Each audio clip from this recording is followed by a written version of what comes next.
is finally cleared up here where I live. We've had floodings and tornadoes and stuff like that. So it's finally, the sun's come out, it's drying stuff up, and it's actually a really beautiful day. But I wanted to stop by and just show you guys something that I was working on. This is going to be a 3-part series because there's 3 parts to this swap. Maybe even 4. I might do a packaging one too. So anyway, what I'm making is these cards. I haven't put them together yet because I'm really not sure what I'm going to do. But everything that's in the swap has to be flat, which is no problem. I thought that I might use these little flat back pearls. They're kind of tiny, but they shouldn't be too bulky or whatever. So, but what I wanted to show you was I'm going to make the envelopes for this, and I'm going to show you how I did this border here. So anyway, this is an envelope punch board. This is by Memory Keepers, and I have this one and I have the smaller one. My next one is going to be the big one, so I can make bigger envelopes, but I have a different technique for doing those right now, so that's cool. But I wanted to show you, I'm going to make the 3x3 is the card size, and so that's the envelope I'm going to make. And so the paper size that you're going to need is going to be 5 1/4 by 5 1/4, and then the score line that you're going to start at is 2 5/8. So what we're going to do is we're going to put this piece of paper here.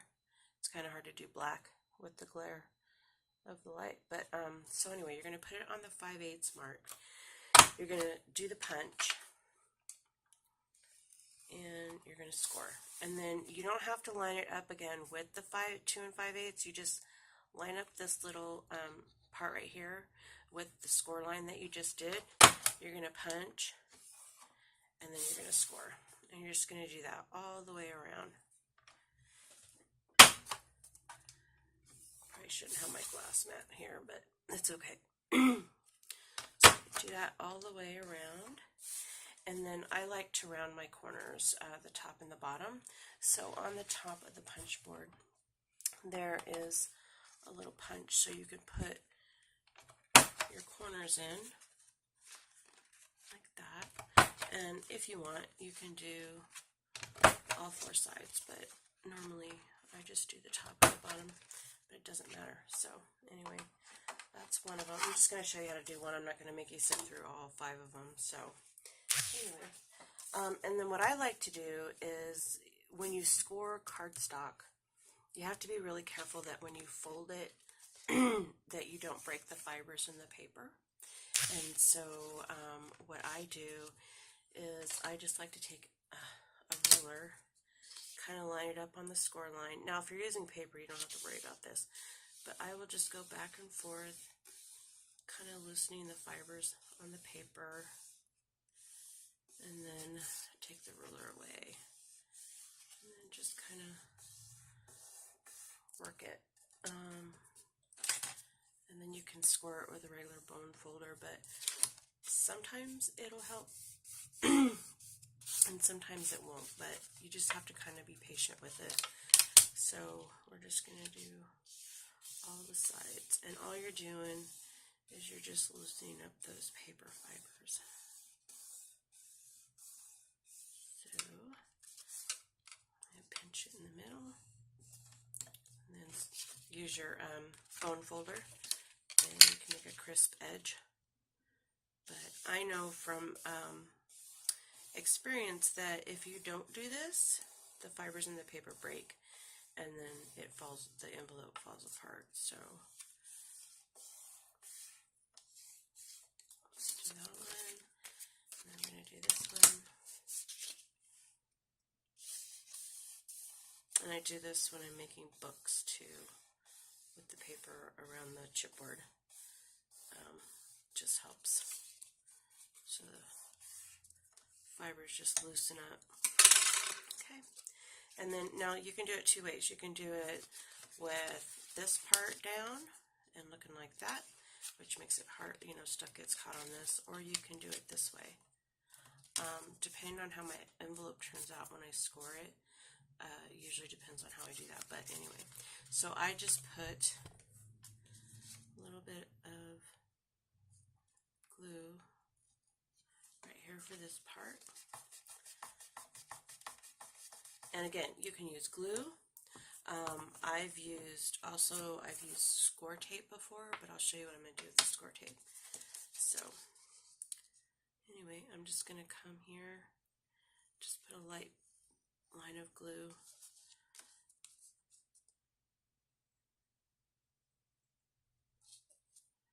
And probably, I think I'm going to put one here too. Just like that.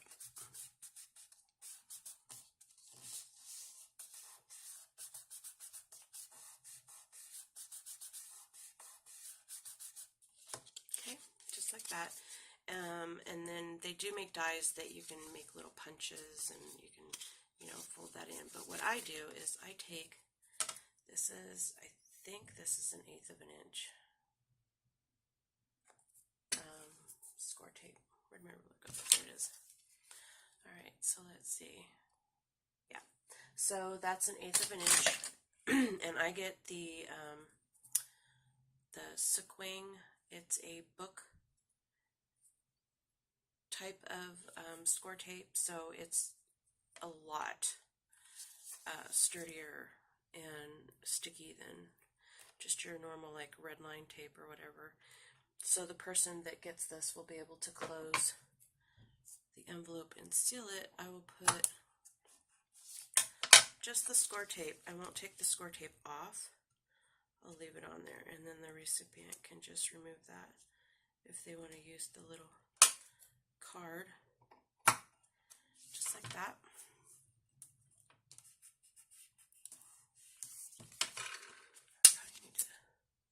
Well, I don't know, you can barely see it.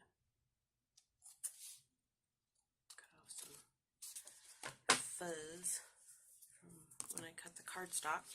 Alright, so there's the little envelope, and then this card just slides inside. So, so that's the envelope. And then what I'm going to do is I'm going to show you how I cut this border on the bottom of each card using my die. This particular die I had in my stash. That's all I'm going to say. So, anyway. So I'm going to bring my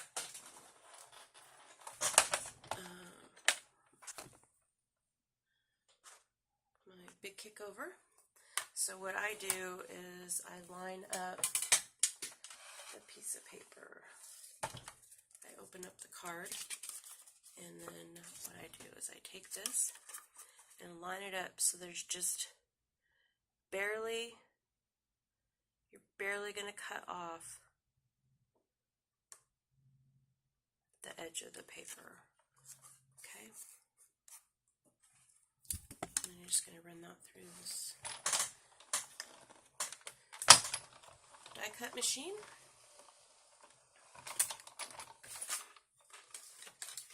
Take it out, and then what I do is I take my blue tape off,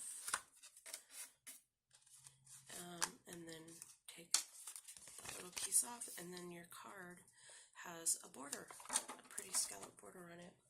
So anyway, that's what I did for each of the cards.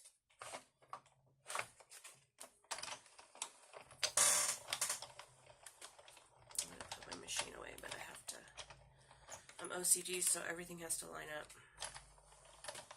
I store it like that. So anyway, that's what I'm going to do there. And then for these little flourish frames, put this back. These little flourish frames, I used this die, and I think this die might have been one that actually, this is a Spellbinders die, but I can't remember if I bought it separate or if it came with something. So anyway, so I made a bunch of these little frames, and those are going to sit on top of each of the cards like that. So I think right now what I want to do is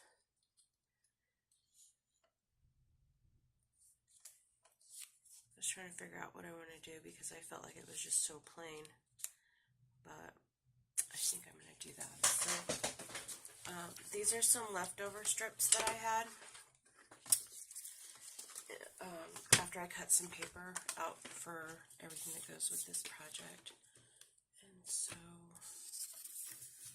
I'm just going to cut these down, little 3-inch strips.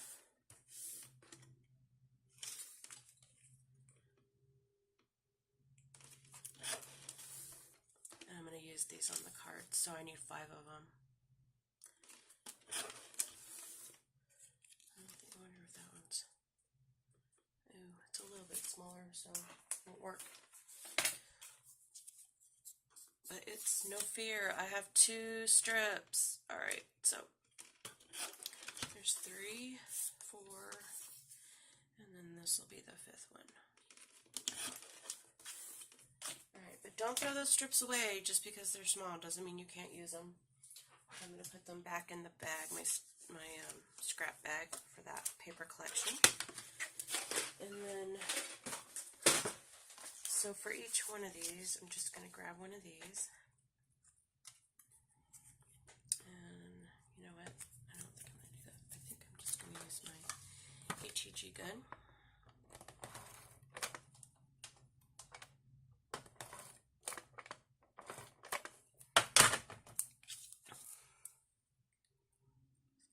Push that across the center, but make sure you remember, you know, that you've cut off a little bit at the bottom. And if there's a little bit of hangover, you just trim that off, just like that.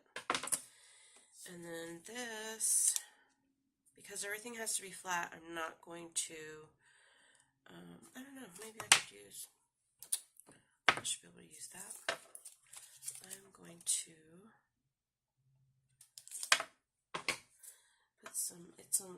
it's foam tape and it's only 1/8 of an inch thick, so I'm not really worried about it. But so I'm just going to cut little strips to put on each side of that piece.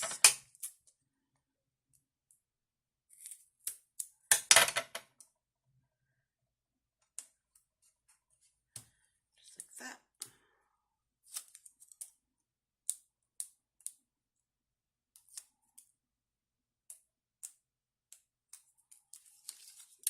Just going to put it on the card.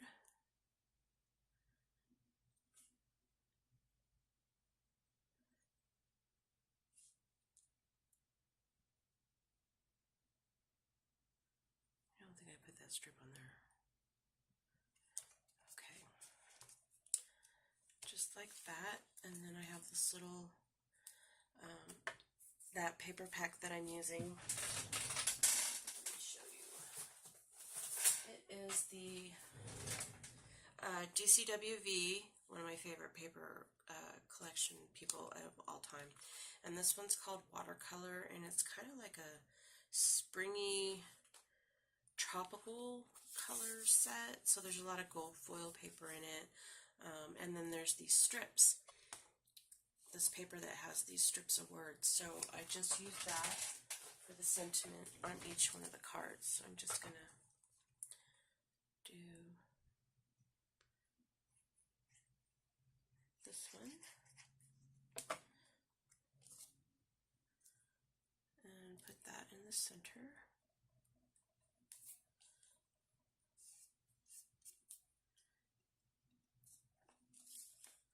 Just like that. And then I think I'm going to just put some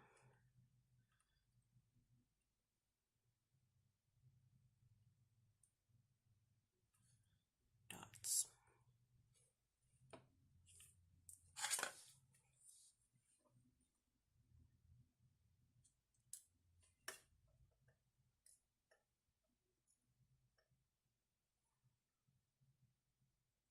I do have one of those sticky tools, but I have found that I actually like using the tweezers better.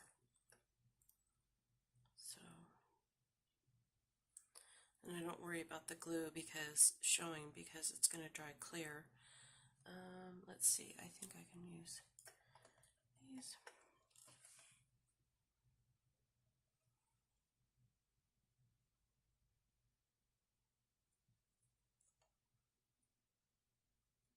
Although that one I think had a bubble. Yep. Okay, so that's the simple little card. And then I'm going to leave the inside open. I might even put like a little square here. I don't know yet. Depends. But anyway, so that's going to go with the envelope. And I'm going to put that in a little plastic bag that fits 3x3 cards. So they'll all have the little plastic bag and they'll all go in there together. So anyway, that's one of them. And then I'm just going to real quick do the other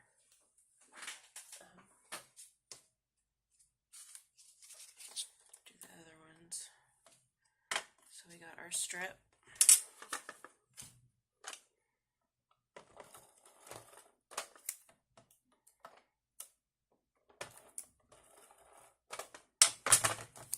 Okay.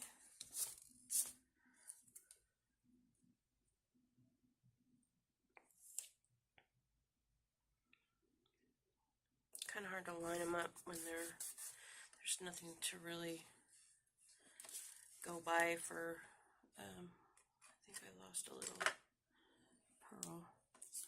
So anyway.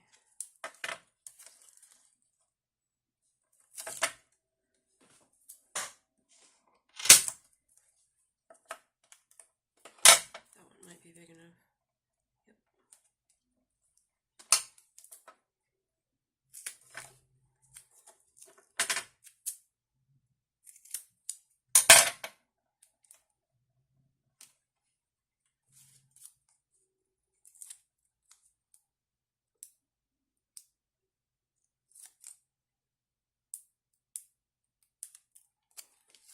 Okay, then we're just going to try to line that up again.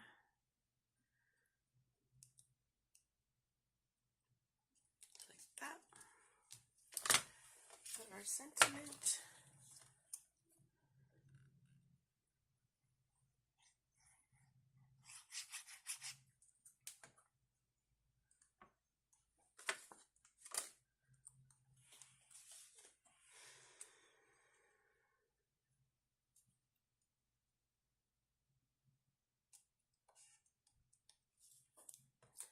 Like that.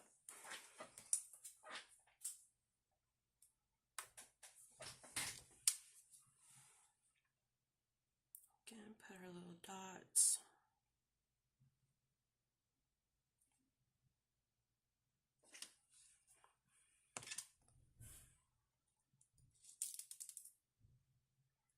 Got runaway pearls.